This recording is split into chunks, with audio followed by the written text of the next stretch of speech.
आइए दोस्तों, अब हम देखेंगे 5 जून CBT 1 का 2025 का जो पेपर आया है उसको, थर्ड शिफ्ट का ये पेपर है, उसको हम पहले सॉल्व करते हैं। देखिए, अक्षत ने अर्धवार्षिक रूप से संयोजित होने वाली 8% चक्रवृद्धि ब्याज पर धनराशि ब्याज पर उधार निवेश की है, जो 90,625 की राशि एक वर्ष के लिए निवेश की, उससे कितना मिश्र धन प्राप्त होगा। देखिए, ये कह रहे हैं कि अक्षत नाम के कोई व्यक्ति हैं, उन्होंने 8% रेट के हिसाब से एक राशि को निवेश किया है और 1 साल के लिए निवेश किया है, लेकिन 1 साल के लिए चक्रवृद्धि ब्याज पर दिया है, अर्धवार्षिक के लिए दिया है। अर्धवार्षिक का मतलब हर 6 महीने में ब्याज की गणना करेंगे, तो 6 महीने के लिए रेट कितनी होगी? 4%। 4% का मतलब कितना हुआ? 1/25। अब प्रिंसिपल और अमाउंट का रेशियो कितना आएगा? 25 से 26 हो जाएगा अमाउंट, प्रिंसिपल 25 होगा। हर 6 महीने में आप गणना कर रहे हैं तो 1 साल में 2 बार गणना कर लेंगे, तो 2 की पावर चढ़ा देंगे इस पर, 2 की पावर, ये 625। अब देखिए, प्रिंसिपल आपके पास 625 आया और प्रिंसिपल हमें दे रखा है 90,625, तो 90,625 जो हमें प्रिंसिपल की वैल्यू दे रखी, 625 यूनिट की वैल्यू दे रखी है, 1 यूनिट की वैल्यू आ गई। अमाउंट निकालना है, अमाउंट कितना? 676 गुणा 676 कर 25 से काटेंगे 25 बार, 25 से 3 बार, 25 से 6 बार 6, और 25 से 25 बार चला जाएगा। 25 से फिर इसको काटेंगे तो 25 से 1 बार, और 25 से 1 बार, 25 से 4 बार, और 25 से 5 बार, 145 गुणा में 676, ये हमारे पास अमाउंट आएगा। अब देखिए, इस ऑप्शन में अगर देखेंगे तो सभी के यूनिट डिजिट अलग अलग हैं, यूनिट डिजिट अलग अलग हैं, तो इनका गुणा करके हम यूनिट डिजिट से ही हम आंसर का पता कर सकते हैं अमाउंट कितना होगा।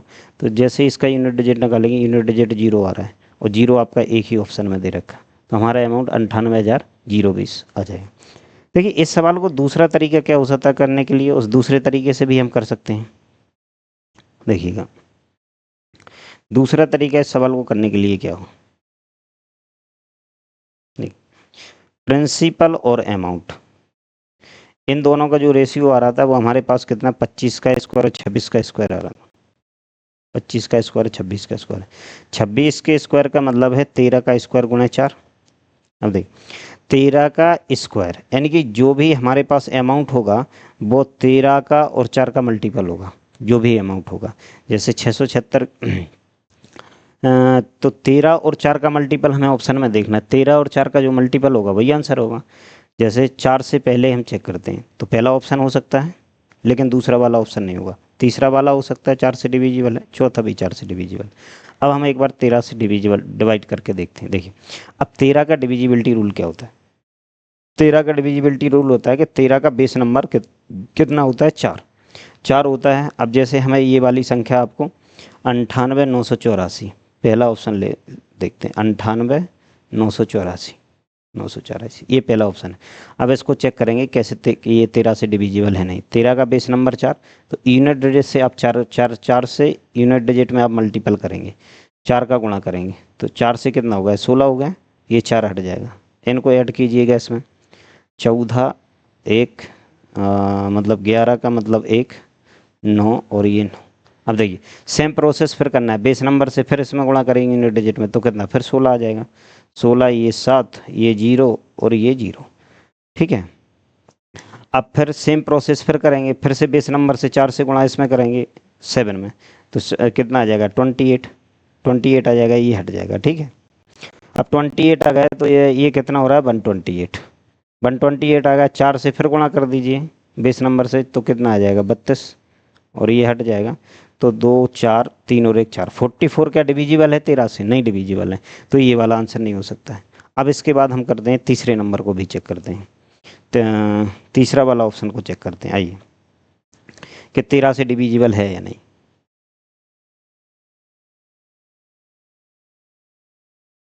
देखिए, 98,020 है, 98,020, 13 का बेस नंबर कितना होता है? 4, 4 से यूनिट डिजिट में गुणा करेंगे तो कितना आएगा? 8, ठीक है।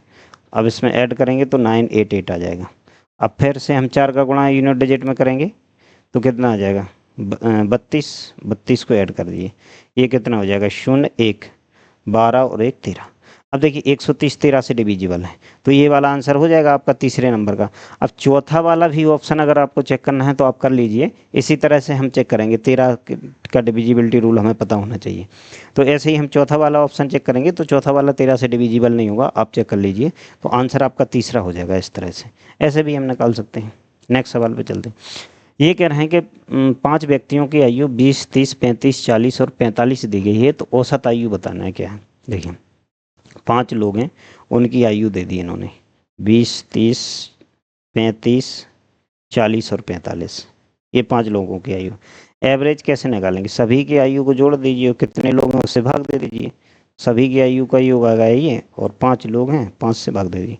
5 से 4 बार, 5 से 6 बार, 5 से 7 बार, 5 से 8 बार और 5 से 9 बार, ये सभी कट जाएंगे 5।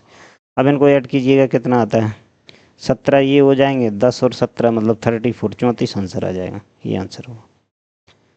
नेक्स्ट सवाल में चलते हैं। यदि किसी बिस्तर का विक्रय मूल्य, इंग्लिश में पढ़ते हैं सवाल को। If the selling price of a bed is 2 times of initial, then the profit is 10 times of initial, find the initial profit percentage. देखिए सवाल ये कह रहा है कि पहले जो जितने में हम बेच रहे थे, और यदि उस विक्रय मूल्य को हम दोगुना कर दें, तो पहले जो लाभ हो रहा था और अब जो लाभ होगा दूसरी बार बेचने में, लाभ पहले से 10 गुना हो जाता है। विक्रय मूल्य को दोगुना करने पर लाभ 10 गुना हो जाता है। अब देखिए अगर आप दूसरी वाली एसपी में से पहली वाली एसपी को घटाएंगे तो लाभ का अंतर आएगा हमेशा। अब लाभ का अंतर क्यों होगा, क्योंकि जो एसपी वन है इसमें सीपी यानी कि कॉस्ट प्राइस और प्लस में पहले वाला ये वाला प्रॉफिट है, और दूसरे वाले में क्या है सीपी प्लस में दूसरा वाला प्रॉफिट है। जब आप इस वाले पहले वाले एसपी को घटाएंगे तो सीपी दोनों में कॉमन है, सीपी से सीपी माइनस हो जाएगा और बचेगा क्या, प्रॉफिट 1 और प्रॉफिट 2 बचेगा। तो प्रॉफिट 2 में से प्रॉफिट 1 माइनस होगा। कुल मिलाकर ये है कि जब आप पहले वाले एसपी में से जब बाद वाली एसपी में से जब पहले वाले एसपी को आप माइनस करेंगे तो लाभ का अंतर आएगा, प्रॉफिट का डिफरेंस आएगा। प्रॉफिट का डिफरेंस यहाँ से 1 आया, यहाँ से प्रॉफिट का डिफरेंस 9 आया। अब ये प्रॉफिट का डिफरेंस 9 बराबर होना चाहिए, तो गुणा कर देंगे 9 गुणा 9। अब देखो पहले एसपी कितना था, पहले वाली एसपी ये है और पहले वाला प्रॉफिट ये है। तो एसपी में से अगर प्रॉफिट माइनस कर देंगे, विक्रय मूल्य से अगर हम लाभ को माइनस कर दें तो क्रय मूल्य आ जाएगा। तो ये क्रय मूल्य आ गया। लाभ कितना हो रहा है इस पर 1 का लाभ हो रहा है। लाभ प्रतिशत पूछा है, ये कितना आ जाएगा 1/8। 1/8 का मतलब कितना हुआ 12.5%। तो 12.5% आपका आंसर हो जाएगा, लाभ प्रतिशत ही पूछा था। नेक्स्ट सवाल पे चलते हैं। ये कह रहा है ए बी सी डी के समांतर 2 रेखाएं दे दी, पी क्यू ए बी को ई एफ पर प्रतिच्छेद करती है। पी ई बी दे दिया है, जी ए बी और सी डी के बीच एक बिंदु इस प्रकार है कि बी ई जी 50 है, जी एफ ई 33 है, तो ई जी एफ की माप कितनी है। देखिए ये कह रहे हैं कि ए बी और सी डी 2 समांतर रेखाएं हैं, ए बी और सी डी 2 समांतर रेखाएं। अब इन समांतर रेखाओं को एक पी क्यू लाइन काटती है, और ये पी क्यू ए बी को ई पर काट रही है और सी डी को एफ पर काट रही है। इसके बाद इन्होंने एक एंगल दे रखा है मैं पी ई बी, ये वाला 59 दे दिया, 59 डिग्री। और ये कह रहा है कि इन दोनों के बीच में एक पॉइंट जी भी है, तो यहाँ पे हमने दोनों रेखाओं के बीच में एक पॉइंट जी ले लिया। अब एक पॉइंट बी ई जी 50 दे दिया मैं, बी ई जी मतलब ये वाला पॉइंट 50 है। देखिए ये पॉइंट हमें 50 दे दिया, ये वाला एंगल दे दिया हमें 50, ये वाला 50 आ गया। और एक एंगल और दे दिया जी एफ ई, जी एफ ई ये वाला एंगल और दे दिया जी एफ ई, और ये वाला दे दिया इन्होंने हमें 33 डिग्री, 33 डिग्री ये आ गया। अब हमसे ई जी एफ ये वाला एंगल पूछा है। अब देखिए ये पूरी लाइन 180 की होती है, तो ये कितना 109, 109 पूरी लाइन 180, 180 में से ये टोटल कितना हुआ 109 हुआ, यहाँ से यहाँ तक 109 घटाएंगे तो ये कितना आ जाएगा 71 डिग्री 70। अब ये ट्रायंगल बन गया ई एफ जी, एक ट्रायंगल हो गया, यहाँ से यहाँ तक ये पूरा एक ट्रायंगल है ई एफ जी। अब देखिए इसके 2 एंगल कितने आ रहे हैं, तो 71 और 33 को अगर आप जोड़ेंगे तो 104, 104 डिग्री ये आ गया। अब 180 2 एंगल आ गए, 180 में से ये 2 एंगल माइनस कर देंगे तो ये वाला ट्रायंगल का ये वाला एंगल कितना आ जाएगा 76, और 76 ही आपका आंसर है। नेक्स्ट सवाल पे चलते हैं। x minus 1/x। देखो इसकी वैल्यू पूछ रहा है। सबसे पहले इन सवाल में हमें क्या देखना है कि यहाँ भी माइनस है, यहाँ भी माइनस है, और इन्हें x का क्यूब पूछा है। क्यूब पूछा है तो कुछ नहीं करना है, ये 10 है, इसका क्यूब कर दीजिए। और यहाँ माइनस है ना, माइनस है तो प्लस कर दीजिए, और दोनों संख्या को गुणा करके लिख दीजिए 10 गुणा 3। तो ये 1000 आ जाएगा, ये 30 आ जाएगा, 1030 आपका आंसर आ जाएगा। तो 1030 आंसर होगा। नेक्स्ट सवाल पे चलते हैं। ये सवाल लीजिए 13 31 और 10,000 5/33 गुणा 30। देखिए 13 31 11 का क्यूब होता है, तो 11 बार आ जाएंगे। ये 10 की पावर 4 लिखा है, तो ये 10 बार आ जाएंगे। गुणा में ये कितना आ जाएगा 5/33, गुणा में कितने हो जाएंगे 30। अब देखिए 33 तो ये चले जाएंगे सीधे, 1 0 से 1 0 5 आंसर आ जाएंगे। निम्नलिखित में से कौन सी संख्या 7 से विभाज्य है? ये चेक कर लेंगे आप, 7 से कौन सी विभाज्य कौन सी नहीं है। इजी क्वेश्चन है। नेक्स्ट पे चल। ए बी 2 पाइप हैं, ठीक है। 7800 लीटर की टंकी को जो है 12 घंटे में ए भर रहा है, और बी उसी 7800 लीटर की टंकी को 10 घंटे में भर रहा है। दोनों को एक साथ अगर खोल दिया जाए तो ये कह रहा है 8800 लीटर की टंकी को भरने में कितना समय लगेगा। देखिए कि 7800 लीटर की टंकी है, ठीक है, और 7800 लीटर की टंकी है, ए से भराई जा रही 7800 लीटर, तो ए 12 घंटे में भर रहा है। और यही 7800 लीटर की टंकी अगर बी से भरवाई जाए तो बी जो है 10 घंटे में भर रहा है। देखिए 12 घंटे में 7800 लीटर, तो 1 घंटे में कितना लीटर भर रहा है बी से ए, तो 12 से डिवाइड कीजिएगा। 12 से 6 बार 72, 5 बार 650 लीटर ए 1 घंटे में भर देगा। और बी कितना भर देगा 780 लीटर भर देगा 1 घंटे में। 1 घंटे में दोनों कितना लीटर भरेंगे 0 13 3 1 13 और 1 14, 1430 लीटर ए और बी मिलकर 1 घंटे में भर देंगे। लेकिन ये कह रहा है कि 8800 लीटर भरवाना है हमें, कितना समय लगेगा दोनों मिलकर। तो 1 घंटे में दोनों 1430 लीटर भरते हैं, तो 8800 लीटर भरने में कितना समय लगेगा, डिवाइड कर दो। 11 से काटेंगे 8 बार 80, 11 से 1 बार, 11 से 3 बार, तो ये आ रहा है 80/13 घंटे। 80/13 घंटे में जो है ये भर देगा, दोनों मिलकर 80/13 घंटे में भर देंगे। नेक्स्ट, किसी वृत्त में एक जीवा की लंबाई 12 सेंटीमीटर है, वृत्त के केंद्र से जीवा तक की लंबत दूरी 5 है, वृत्त की त्रिज्या ज्ञात करना है। क्या है, देखिए ये कह रहा है कोई एक सर्कल है जिसमें एक जीवा है 12 सेंटीमीटर, ये वाली, और इस पर एक लंबवत दूरी, केंद्र से जीवा की लंबवत दूरी इन्हें 5 दे दी है, और 12 सेंटीमीटर जीवा है। अब लंब क्या करेगा, जीवा को 2 हिस्सों में बांट देगा। रेडियस पूछिए इन्हें, रेडियस क्या होगी। देखो ये समकोण त्रिभुज बन गया, एक समकोण त्रिभुज बन गया, तो ये कर्ण होगा, तो पाइथागोरस लगाइए, ये कितना आएगा 36 और 25 61, √61। अब r कितना आ रहा है आपके पास, √61। r की वैल्यू भी पूछिए। देखिए 61 क्या है, 7 के स्क्वायर से तो ज़्यादा है, 8 8 64, 8 के स्क्वायर से कम है। यानी कि जो भी वैल्यू आपकी आएगी वो किसके बीच में होगी, 7 और 8 के बीच में होगी। 7 8 के बीच में एक ही वैल्यू है 7.81। नेक्स्ट पे चलते हैं। ये सवाल देखिए, ये सवाल थोड़ा सा क्या है, कैलकुलेटिव है, और इस सवाल को आपको पूरा नहीं करना है। इस सवाल को कैसे करना है सबसे पहले देखें, हम बताते हैं कैसे करना।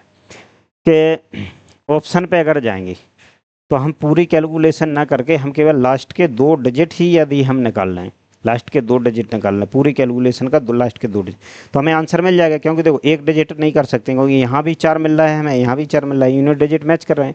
लेकिन अगर 2 डिजिट लेंगे तो कहीं भी मैच नहीं कर रहा है।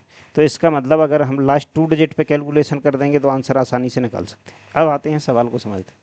सवाल ये कह रहा है कि ये अंक है और ये विद्यार्थियों की संख्या है, स्कोर है। स्कोर का मतलब समझिए, ये 63 का आपको एवरेज दिया है, ऐसे ये 62 छात्रों का एवरेज दिया है 36, ये एवरेज दे रखे। तो सबसे पहले सभी का सम निकालें हम, कितना आता है, योग निकाल लीजिए सभी का, योग निकालिए। देखिए ये तो 0 आएगा, 7 से गुणा करेंगे 35, लास्ट अंतिम 2 अंक ही निकालने हैं हमें, और हमें ज़्यादा मतलब नहीं है किसी से। अब यहाँ से 17 का गुणा करेंगे, 3 आएंगे, 53 हो जाएगा 15, 102 और 102 और 15 का मतलब हुआ 117 का मतलब 7 आ जाएंगे, ठीक है। और ये 0 आ जाएगा, 6 से गुणा 9 करेंगे तो 4 आ जाएगा। इधर है ये 72 का मतलब 2 आ जाएगा, 7 आ जाएंगे, 216 और 216 और 7 13 3 आ जाएगा ये ठीक है। और 19 57 5 आ जाएगा, और छक्के 14, 14 और 5 19, ये 97 आ जाएगा। अब इन सभी को ऐड कीजिएगा कितना आता है देखिए। 3 5 और ये 12, 12 का मतलब 2 1 6 13 13 और 17 20 20 और 29 का मतलब 2, लास्ट 2 डिजिट ये आए। यानी कि सभी लोगों को अगर हम अंक निकाल दिए, सभी लोगों के अंकों का जो योग निकालेंगे सभी छात्रों के, तो उसके अंत में अंक हमारे पास 92 आएंगे। अब छात्रों की संख्या और निकाल दीजिए लास्ट 2 डिजिट। देखिए 16 18 21, 21 का मतलब 1 2 हो गया, 9 10 15 और 6 21 और 6 27 का मतलब 7। तो छात्रों की संख्या कितनी आ गई 71। अब देखिए सभी छात्रों के अंकों का योग आया 92 और सभी छात्रों की संख्या का योग आया 71। अब यहाँ से हमें एवरेज निकालना, तो योग बटे संख्या अगर हम कर देंगे तो हमारे पास क्या मिल जाएगा, सभी लोगों का एवरेज मिल जाएगा कितना है। अब देखिए हमें ऐसा नंबर से गुणा करना है इसमें, क्योंकि इससे अगर हम भाग करेंगे तो यहाँ पे हमें इसके बराबर में कोई नंबर मिलेगा, कोई नंबर मिलेगा, मान के चलिए x नंबर मिलेगा, x नंबर मिलेगा। इसका मतलब क्या हुआ कि इसको इधर ले जाएंगे तो इन दोनों का गुणा ही तो हुआ ये। अब ऐसी संख्या देखिए कि जिससे हम x की वैल्यू एक ऐसी देखिए ऑप्शन में कि जिससे हम गुणा करें कि हमें लास्ट में 2 मिल जाए, तो ऐसा ऑप्शन केवल आपको मिलता है 52, यही आंसर हो जाएगा। नेक्स्ट सवाल पे चलते हैं। ये कह रहे हैं कि एक नाव को धारा की विपरीत दिशा में 10.2 किलोमीटर जाने में 51 मिनट लगते हैं। स्थिर जल में नाव की चाल और धारा की चाल का अनुपात 7:6 है। नाव को धारा की विपरीत दिशा में 17.7 किलोमीटर ले जा रहा है और धारा की दिशा में 66.3, तो टोटल जो है कितना समय लगेगा। देखिए सवाल ये कह रहा है कि अप स्ट्रीम में यानी कि धारा के विपरीत अगर नाव जाती है कितने 10.3 किलोमीटर, तो 51 मिनट का समय लगता है, 51 मिनट का समय लगता है। वहीं अगर हम नाव और धारा की चाल का अनुपात ज्ञात करें, नाव और धारा की चाल का अनुपात ज्ञात करें तो 7:6 आता है। ठीक है 7:6।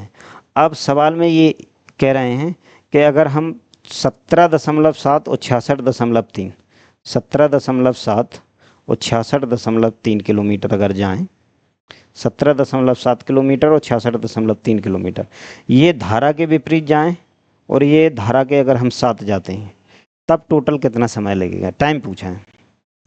तो देखिएगा सबसे पहले हम यहाँ से स्पीड निकाल लेते हैं। कैपेसिटर में स्पीड कितनी जा रही है 51 मिनट, डिवाइड कर दीजिए, ये किलोमीटर है, 60 से भाग कर दो, घंटे में चेंज हो जाएगा, तो ये 2 बार और ये 12 किलोमीटर प्रति घंटा स्पीड आएगी।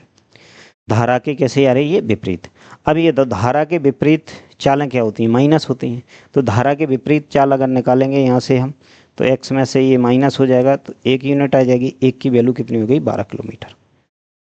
अब हमें निकालनी किसने कि धारा के साथ स्पीड, धारा के साथ स्पीड क्या जुड़ जाती हैं, 7 और 6 कितने हो जाएंगे 13, तो 13 यूनिट की वैल्यू कितनी आएगी, तो 12 गुणा 13, 12 गुणा 13 किलोमीटर प्रति घंटा, ये धारा के साथ स्पीड आएगी। अब देखिए धारा के विपरीत आपके पास 12 किलोमीटर प्रति घंटा है, धारा के साथ 12 गुणा 13 किलोमीटर प्रति घंटा है।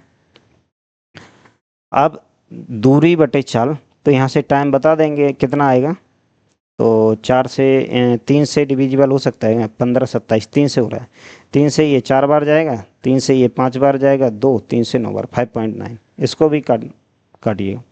13 से जा रहे हैं 5 बार, 13 से 1 बार 5.1, डिवाइड बाई कितना आ रहा है 12, इसको और करेंगे तो ये 1.7 आ जाएगा, ये कितना 3 आ जाएगा, सॉरी 3 नहीं ये 4 आएगा, ये 4 आ जाएगा, ये 4 आ जाएगा। दोनों को ऐड करेंगे तो ये कितना आता है 4, ये आ जाएगा, और ये 16 मतलब 6 1 76 आ जाएगा, 76। अब 4 से और डिवाइड करिए, 4 से जाएंगे 1 बार, 3 और 4 से 9 बार, 1.9 घंटे। तो धारा के विपरीत आने और जाने में टोटल 1.9 घंटे लगेंगे, और ऐसा आंसर केवल एक ही है आपके पास। नेक्स्ट सवाल पे चलते हैं। ये सवाल है सबसे बड़ा अनुपात निम्नलिखित में से कौन सा है। देखिए सबसे बड़ा अनुपात पूछा है, इसका हम सबसे बेस्ट तरीके बता देते हैं कैसे निकाल सकते हैं आप। देखिए सबसे पहले एक काम करिए, 26 से आप 90 में भाग देंगे, पहला वाला ऑप्शन को अगर हम लेते हैं, ठीक है, पहले वाले में, तो 26 से 90 में भाग देंगे तो कितना बार जा सकता है ये, 3 बार जा सकता है, ठीक है, 3 बार, यानी 3 से अगर इसको 3 से 3 बार जा सकता है, 18 का मतलब 8, 6 और 1 7, 78 आ रहा है, 78 आ रहा है, मतलब 3 बार हम जा सकते हैं, तो 3 आ जाएगा यहाँ। अब 90 में से अगर 78 माइनस करेंगे तो कितना आ जाएगा, 12, ये 12 बटे में कितना आ जाएगा, 26, ये आएगा, ठीक है। तो पहले अगर पहले ऑप्शन को हमने सॉल्व किया तो इतना आता है, ठीक है, 3 सही 12 बटे 26। अब नेक्स्ट ऑप्शन पर चलते हैं, 50 से अगर हम डिवाइड करेंगे तो कितने बार जा सकते हैं, एक बार जाएंगे, 50 से डिवाइड करने में बच कितना जाएगा, 9 बटे 50। इसी तरह से तीसरे वाले को डिवाइड करेंगे तो एक बार जा सकता है, 30 बटे 40 आ सकता है। चौथे वाले को डिवाइड करेंगे तो एक बार जा सकता है, और ये कितना 3 और 2, 23 बचेगा, डिवाइड बाई 41, ये आ जाएंगे, ठीक है। अब जो है ये ऑप्शन हमारे पास आए। अब थोड़ा एक बात को हम समझते हैं, जैसे ये 26 बटे 90 है, 26 अनुपात 90 है, इसका सही मतलब क्या है, इसका सही मतलब ये है कि इसको हम ऐसे लिख सकते हैं 26 बटे 90, लेकिन ये जो हमने कैलकुलेशन की है, इसको हमने जो सॉल्व किया है यहाँ पे, ये हमने किस तरह से किया, इसको हमने उल्टा लिखा है 90 बटे 26। इसका मतलब क्या है, हम उल्टा निकाल रहे हैं। उल्टा अगर निकाल रहे हैं हम, तो हमसे क्या पूछा गया है, सबसे बड़ा पूछा गया है। सबसे बड़ा पूछा गया है, तो जो हम सबसे छोटा निकालेंगे वो सबसे बड़ा होगा, और जो सबसे बड़ा निकालेंगे वो सबसे छोटा होगा। उल्टा लेके चल रहा है तो उल्टा आएगा, तो हमें सबसे बड़ा निकालना है, सबसे बड़ा का मतलब सबसे छोटा निकाल देंगे तो सबसे बड़ा हमें मिल जाएगा। आइए अब आते हैं हम ऑप्शन पे, कि देखो ये तो लगभग 3 गुना जा रहा है, तो ये ऑप्शन तो हो नहीं सकता, क्योंकि ये सब एक एक गुना है, तो ये तो सबसे बड़ा हो गया, तो हमें निकालना सबसे छोटा है, तो ये वाला कैंसिल हो गया। अब इन सभी पे हम कैलकुलेशन करते हैं, ये 3 बच गए, एक तो सभी में कॉमन है। अब डिपेंड किस पे कर रहा है, केवल इन फ्रैक्शन पे कर रहा है, तो पहले इसका और इस फ्रैक्शन का दोनों का कंपैरिजन करते हैं, 90 बटे 50 और ये 0 से 0 कट जाएगा, 3 बटे 4। अब ये 36 आ जाएगा, और ये कितना आ जाएगा, 15, 150 आ रहा है। तो देखिए बड़ी वाली छोड़ देंगे, हमें छोटी चाहिए तो छोटा, तो बड़ा वाला ये भी कैंसिल हो गया। अब बचा कौन सा, ये दोनों, 9 बटे 50 अनुपात में 23 बटे 41, ठीक है, 41 ये है। अब इनका गुणा कीजिए तो 9 आ जाएगा और 36 आ जाएंगे, 5 का गुणा इधर करेंगे तो कितना आएगा, 15, और 10 और 1 11, 1150। अब देखिए ये वाली भी बड़ी हो गई, तो ये वाली भी कैंसिल हो जाएगी, तो ये वाली भी कैंसिल है। सबसे छोटी हमें कौन सी मिली है, दूसरी वाली सबसे छोटी मिली, और जो सबसे छोटी है वही सबसे बड़ी है, क्योंकि हम उल्टा निकाल रहे थे, तो ये वाला सेकंड आपका ऑप्शन आ जाएगा। नेक्स्ट सवाल पे चलते हैं। द्विघातीय समीकरण के मूलों का योगफल और गुणनफल दे रखा है, 4 माइनस 3 रूट 2 माइनस, तो समीकरण निकालना है। देखिए समीकरण क्या होता है, एक्स स्क्वायर माइनस में एक्स, मूलों का योग, ठीक है, मूलों का योगफल प्लस में मूलों का गुणनफल बराबर 0। तो एक्स स्क्वायर ये आ जाएगा, माइनस में ब्रैकेट में 4 माइनस 3 रूट 2, ये आ जाएगा, और ये कितना माइनस 28 दे रखा है गुणनफल, माइनस 28 बराबर 0, इंटू में ये एक्स आ जाएगा, तो यही ऑप्शन होगा, चौथा ऑप्शन बन जाएगा। नेक्स्ट सवाल पे चलते हैं। साधारण ब्याज पर कोई धनराशि 5 वर्ष में किस दर से स्वयं की दोगुनी हो जाएगी। देखिए स्वयं से दोगुनी हो रही है, प्रिंसिपल अगर 1 होगा तो कितना अमाउंट 2 हो जाएगा, मतलब 1 ब्याज मिल जाएगा। 1 पे 1 ब्याज का मतलब कितना हुआ, 100% ब्याज मिल गया, और ये 5 साल में मिला 100%, 1 साल का पूछा है तो 1 साल का 20% आंसर आ जाएगा। नेक्स्ट सवाल पे चलते हैं। एक टेस्ट में 5 विद्यार्थी द्वारा प्राप्त अंक 45, 67, 80, 56 और 72 हैं, अंकों का परिसर ज्ञात कीजिए। परिसर का मतलब देखिए रेंज होती है, रेंज का मतलब होता है सबसे बड़ी और सबसे छोटी संख्या का जो डिफरेंस होगा वही आपकी रेंज होगी। तो सबसे बड़ी 80 है, सबसे छोटी 45, 35 डिफरेंस आ जाएगा। नेक्स्ट सवाल पे चलते हैं।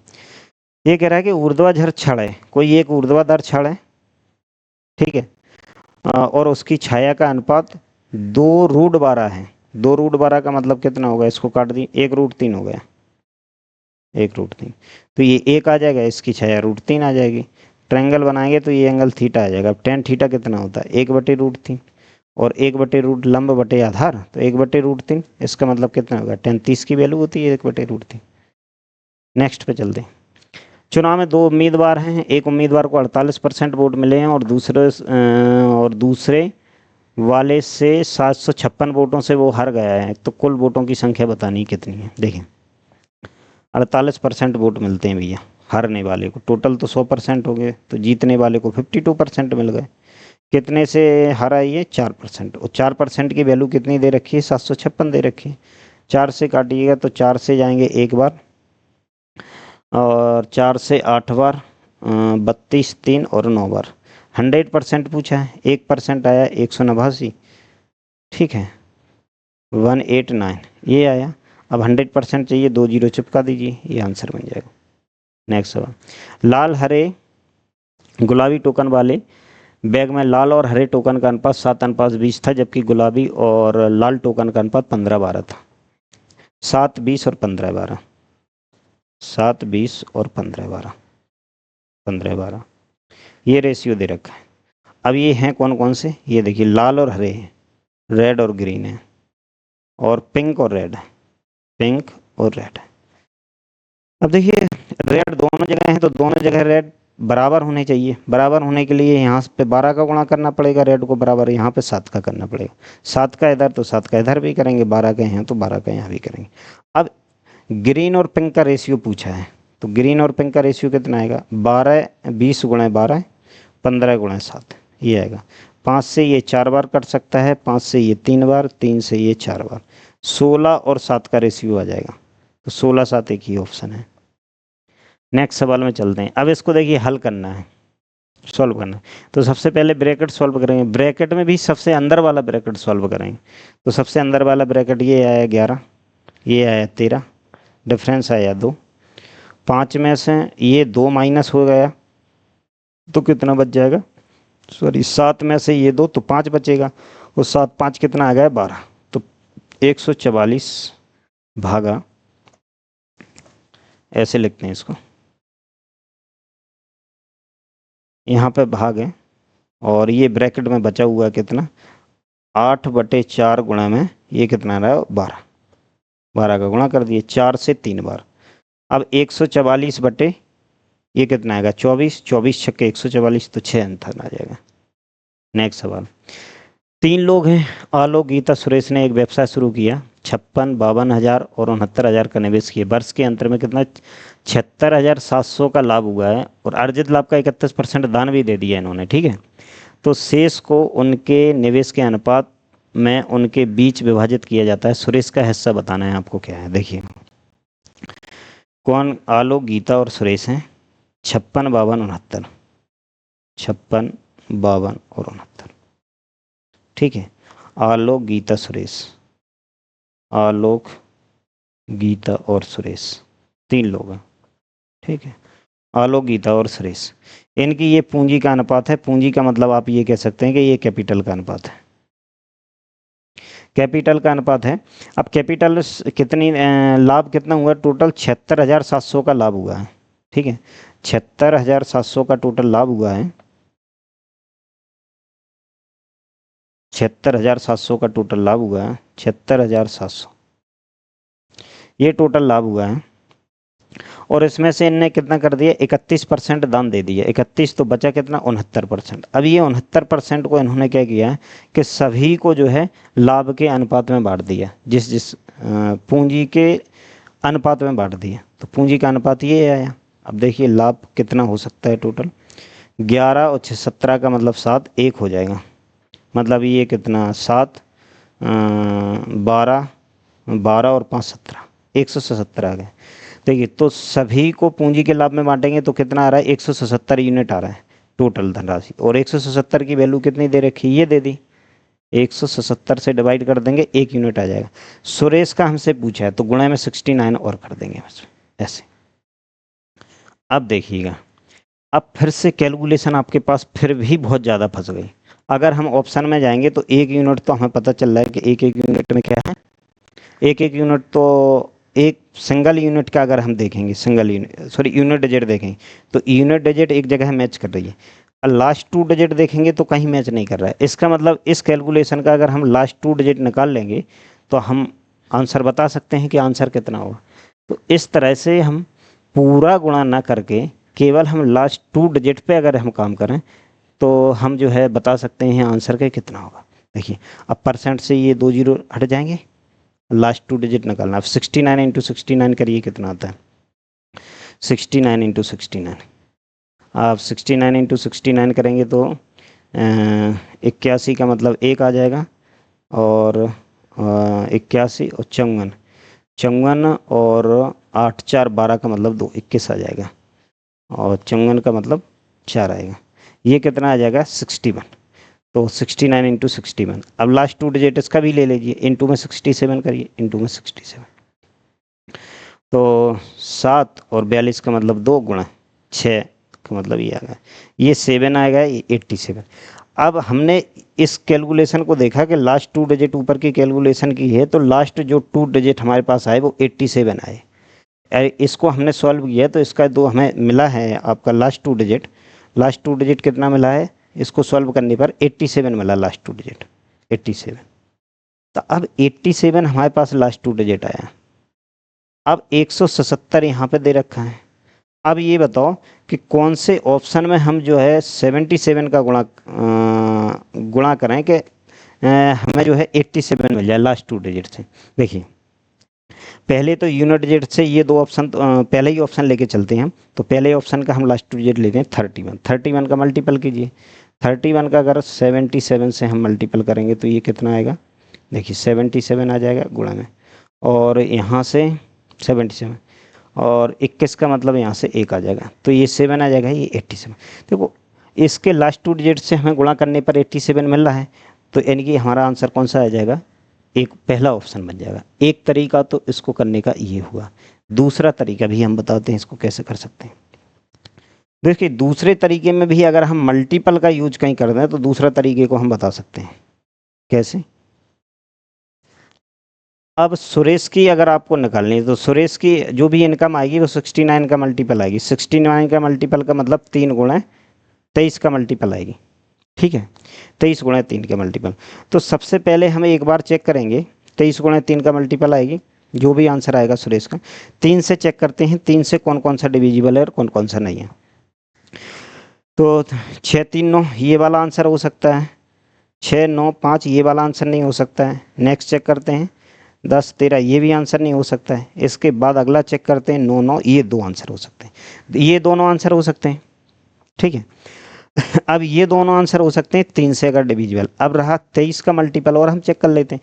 तो 23 का मल्टीपल चेक करने का सब तरीका क्या होता है, देखिए 23 का बेस नंबर कितना बनेगा आपका 7, 23 का बेस नंबर बनेगा 7, तो 7। अब हमें 20 631, 20 631 ये हमें 23 से चेक करना है।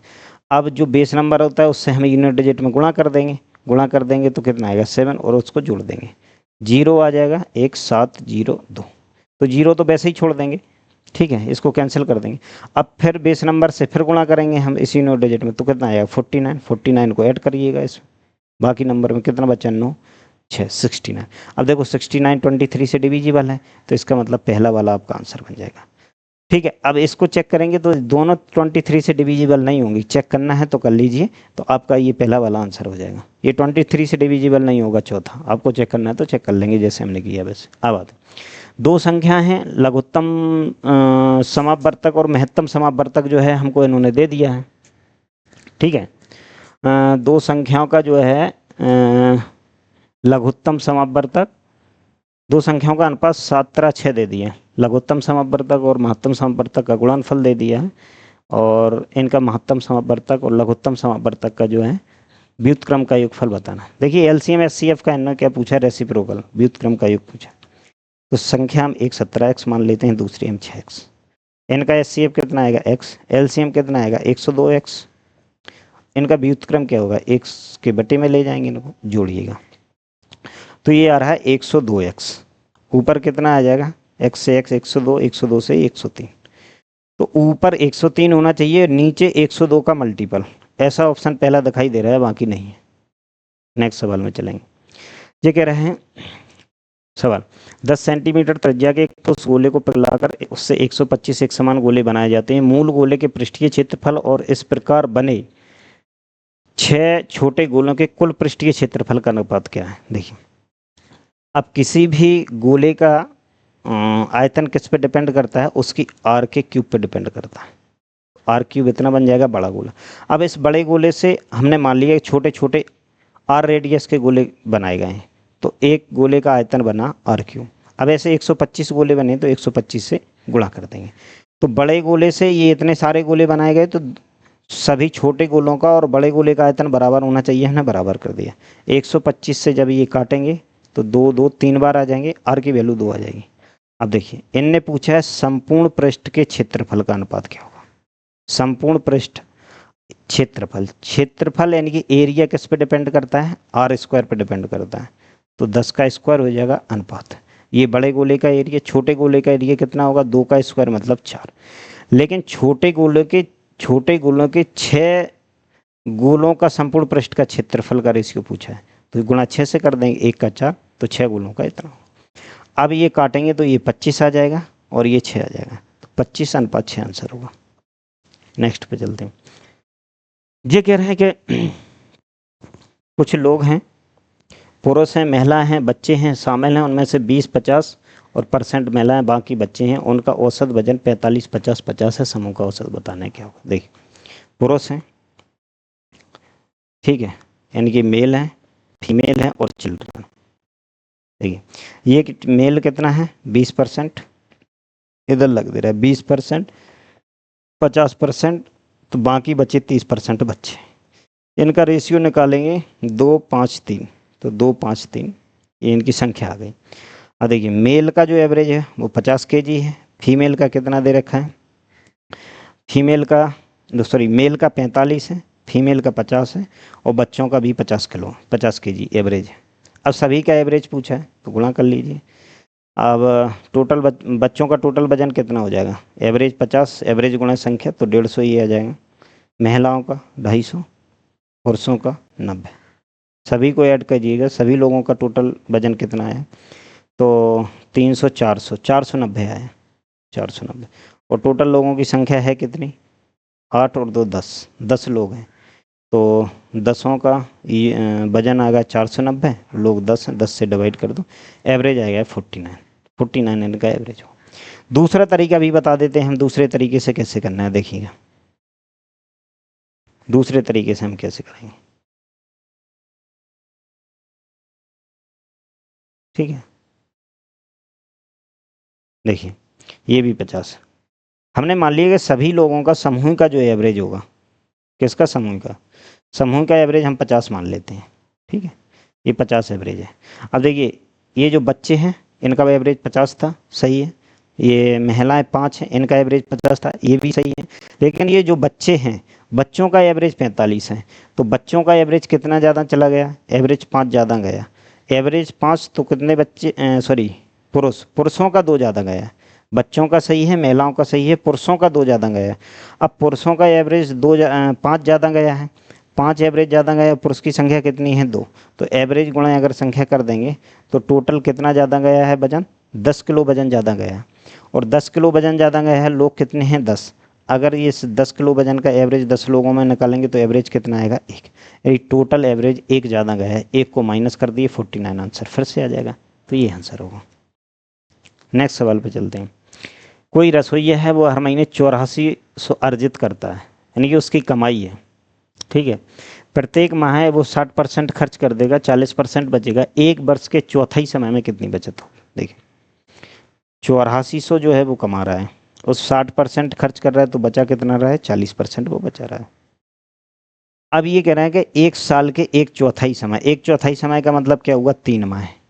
3 माह में उसकी बचत कितनी पूछी है, 1 माह की बचत इतनी, गुणा 3 कर दीजिए। 1 जीरो से देखिए 1 जीरो ये कट जाएगा, 12 कट जाएंगे, 12 का मल्टीपल कर लिए 48 आ रहा है। देखो 48 8 केवल 1 में ही दे रखा है, पूरा भी गुणा करने की ज़रूरत नहीं है, ठीक है। नेक्स्ट सवाल पे चलते हैं। शंक्वाकार बर्तन है जिसकी त्रिज्या हमें 31 सेंटीमीटर है, ऊंचाई 45, तब पात्र में कुछ पानी जो है डाला जाता है जब तक कि पानी के 2/3 भाग तक ना भर जाए। पात्र में पानी का आयतन ज्ञात करना है कितना है। देखिए सवाल ये कह रहा है कि आपके पास रेडियस 31 दे रखी, 45 ऊंचाई दे रखी है। अब शंक्वाकार बताना है, शंकु का आयतन कितना है 1/3। पाई की वैल्यू नहीं रखनी है क्योंकि ऑप्शन में पाई दे रखा है। 1/3 आर स्क्वायर यानी कि 31 × 31, एच का मतलब 45 दे रखा है। और ये कह रहे हैं कि ये पूरे बर्तन का आयतन है, लेकिन हमें बर्तन का आयतन कितना चाहिए 2/3। 2/3 में कितना पानी आएगा, तो 2/3 आयतन निकाल दीजिए। देखिए ये 9 आ रहा है, 9 से ये 5 और 5 × 2 ये 10 आ रहा है। 31 × 31 कितना होता है 961, 961 ये आ जाएगा। और 10 ये तो 1 0 पाई ये, तो 961 9610 पाई आंसर आएगा। ऐसा ऑप्शन चौथा दे रखा है। अब रॉबिन और वरुण दो लोग हैं, मिलकर एक हॉल को 6 दिनों में पेंट कर सकते हैं। रॉबिन अकेला 42 में कर रहा है, तो वरुण का अकेला पूछा है। देखिए रॉबिन और वरुण, रॉबिन है और वरुण है, और यहाँ से रॉबिन अकेला है। 6 दिन में पेंट कर रहे हैं दोनों मिलकर एक हॉल को, रॉबिन और वरुण। और रॉबिन अकेला कितने दिन में कर रहा है 42 दिन में कर देता है पेंट को। एलसीएम कितना आएगा 42, 6 से डिवाइड करेंगे ये 7, 42 से एक बार। रॉबिन वरुण में से अगर हम रॉबिन की माइनस कर देंगे एफिशिएंसी, तो हमारे पास वरुण की एफिशिएंसी कितनी आ गई 6 एफिशिएंसी आ गई। ठीक है, तो 42/6 7 दिन लग जाएंगे। 7 दिन में जो है वरुण पेंट कर देगा। अरविंद की आयु 40 वर्ष है और आशा की आयु 25 वर्ष है। अब से कितने वर्ष पहले अरविंद की आयु आशा की आयु की 4 गुनी थी? कितने वर्ष पहले? देखो अरविंद 40 साल का है, आशा 25 साल की है। अब ये कह रहा है कितने वर्ष पहले, हमने मान लिया x वर्ष पहले। अरविंद की आयु आशा की आयु की 4 गुनी थी, यानी इन दोनों का जब रेशियो निकालेंगे तो 4 और 1 का आना चाहिए। तो 40 - x 100 - 4x, 40 - x बराबर में 100 - 4x। इसको सॉल्व कीजिए, इसको इधर ले आएंगे तो 3x आएगा, इसको इधर ले जाएंगे तो 60 बचेगा। x की वैल्यू कितनी आ गई 20। तो 20 वर्ष पहले इनकी आयु का अनुपात 4:1 था। एक तरीका ये, दूसरा तरीका क्या हो सकता है? देखिए दूसरे तरीके से अगर हमें इस तरह से नहीं करना है तो हम दूसरे तरीके से कैसे कर सकते हैं? देखिए ये अरविंद है और ये आशा है। अब अरविंद की आयु कितनी है? तो अरविंद की आयु 40 वर्ष है, आशा की आयु कितनी है 25 वर्ष। अब ये कह रहा है कि कितने वर्ष पहले 4 और 1 के अनुपात में होंगे, मतलब इसकी आयु अगर x होगी तो इससे इसकी 4 गुनी होनी चाहिए, 4x होनी चाहिए। अब अरविंद की जो भी आयु होगी वो 4 का मल्टीपल बचना चाहिए कुछ समय पहले, कुछ वर्ष पहले 4 का मल्टीपल रही होगी। तो देखिए जब 25 आप माइनस करेंगे तो 15 बच जाएगी। क्या 15 4 का मल्टीपल है? नहीं है। 10 माइनस करेंगे तो 30 बचेगा। क्या 30 4 का मल्टीपल है? नहीं। अब जैसे ही आप इसमें से 20 वर्ष पहले जाएंगे तो 20 वर्ष पहले अरविंद कितने का होगा? 20 ही वर्ष का तो होगा 20, और ये 20 जो है 4 का मल्टीपल है, तो आंसर कौन सा मिल जाएगा 20। ऐसे भी लगा सकते हैं। नेक्स्ट सवाल चलिए। 1300 में खरीदी गई है, कीमत 35% अधिक है, अंकित की गई। इसके बाद उसे अंकित मूल्य पर 20% की छूट पर बेचा जाता है। इस सौदे का लाभ प्रतिशत क्या है? देखिए सबसे पहले उन्होंने हमसे लाभ प्रतिशत पूछा है। जब वैल्यू परसेंटेज में पूछी जाए तो रियल वैल्यू से हमें कुछ लेना देना नहीं है, इससे हमें कुछ लेना देना नहीं। ठीक है, तो सबसे हम CP को 100 मान लें। अब ये कह रहा है कि 25% अधिक अंकित किए गए हैं, सॉरी 35%, तो MRP कितनी हो जाएगी? 135 MRP बन जाएगी। 20% छूट पे बेचा गया है, तो 20% छूट का मतलब कितना हुआ? 4/5। 5 से 27, 27 पंचे 135, तो 27 × 4 27 चौको 108 होते हैं, 108। तो अब देखिए 100 की चीज़ 108 में बेची तो 8% आप लाभ कमा गए, तो ये प्रॉफिट आ जाएगा। नेक्स्ट सवाल पे चलिए। ये सवाल, एक टैक्सी स्टैंड से 2 टैक्सी 29 मिनट के अंतराल पर 54 किलोमीटर प्रति घंटा की चाल से चलना शुरू करती हैं। दोनों टैक्सी एक ही दिशा में यात्रा करती हैं। टैक्सी स्टैंड की ओर विपरीत दिशा से आ रहा एक आदमी 12 मिनट के अंतराल पर टैक्सियों से मिलता है। आदमी की चाल बतानी है कि कितनी हो। देखिए सवाल ये है, वो ये कह रहे हैं कि 2 टैक्सियां हैं, ठीक है, एक टैक्सी ये है और एक टैक्सी ये 2 टैक्सी। यहाँ पे बस स्टैंड है और बस स्टैंड से टैक्सी चलती है 54 किलोमीटर प्रति घंटा के हिसाब से, हर 29 मिनट के गैप में चलती हैं। पहली टैक्सी 29 मिनट पहले निकल गई और दूसरी टैक्सी 29 मिनट बाद। इसका मतलब इन दोनों टैक्सियों के बीच में कितने मिनट का अंतर जाएगा? 29 मिनट का जाएगा, 29 मिनट बाद चल रही। अभी कह रहा है पहली टैक्सी को यहाँ पे कोई एक आदमी मिलता है, ये आदमी मिल रहा, और इधर से ये टैक्सी कंटिन्यूस जा रही और इधर से ये आदमी आ रहा है। अब जब आदमी इस टैक्सी से मिलता है तो कितने बाद मिलता है? पहली वाली से मिला, उसके बाद ये 12 मिनट बाद मिला है आदमी। 12 मिनट बाद मिला है, ये आदमी मिला है। इसका मतलब ये आदमी 12, जब से ये आदमी चल रहा था इस टैक्सी से मिला है, तब से ये भी चल रही थी बस स्टैंड से ये वाली टैक्सी। तो 12 मिनट अगर आदमी चला है तो 12 मिनट ये टैक्सी भी चली। तो यहाँ तक टैक्सी कितने मिनट में पहुँची? 12 मिनट में। ये मीटिंग पॉइंट हुआ, 12 मिनट बाद दोनों मिले। अब 12 टोटल टाइम कितना है? 29। बच कितने जाएंगे? 17 मिनट बचे। नहीं, टैक्सी ये वाली जो डिस्टेंस है, ये वाली ये डिस्टेंस से टैक्सी 17 मिनट में कवर कर लेगी। तो 17 मिनट में कवर कर ली, टाइम आ गया 17 मिनट। चाल है आपके पास टैक्सी की 54 के किलोमीटर प्रति घंटा। चाल गुणा समय, दूरी आ गई, ये वाली दूरी आ गई। और इस दूरी को ये आदमी कितने मिनट में कवर किया? 12 मिनट में। तो 12 से ये दूरी है, दूरी बटे समय कर दो, आपकी चाल मिल जाएगी आदमी की कितनी रही है, डिवाइड कर दो। 6 से 2 बार और 6 से 9 बार, 9 से मतलब 153 ये आ जाएगा, डिवाइड बाई 2। 2 से भाग करिए तो कितना बार आता है? 14, 6 बार पॉइंट, तो 76.5 किलोमीटर प्रति घंटा ये स्पीड आएगी। अब देखो आदमी की स्पीड 76.5 किलोमीटर प्रति घंटा ये आ गई, लेकिन आदमी की स्पीड टैक्सी से ज़्यादा आ गई। नेक्स्ट सवाल पे चलते हैं। 1 रुपये में 4 चॉकलेट बेची हैं, ठीक है, बेची, जिससे उसे 100% का लाभ हुआ। उसने 1 रुपये में कितनी चॉकलेट खरीदी? देखिए 1 रुपये में उसने कितनी बेची हैं? 1 रुपये में उसने 4 चॉकलेट बेची, ये विक्रय मूल्य है। अब 1 रुपये में उसने खरीदी कितनी हैं कि उसे 100% का लाभ होना चाहिए। देखिए अब 1 रुपये में 4, तो एक चॉकलेट की कीमत निकाल दी हमने 1/4, ये विक्रय मूल्य आ गया। और एक चॉकलेट का ये क्रय मूल्य आ गया। हमने माना कि 1 रुपये में x खरीदी, तो ये क्रय मूल्य आ गया।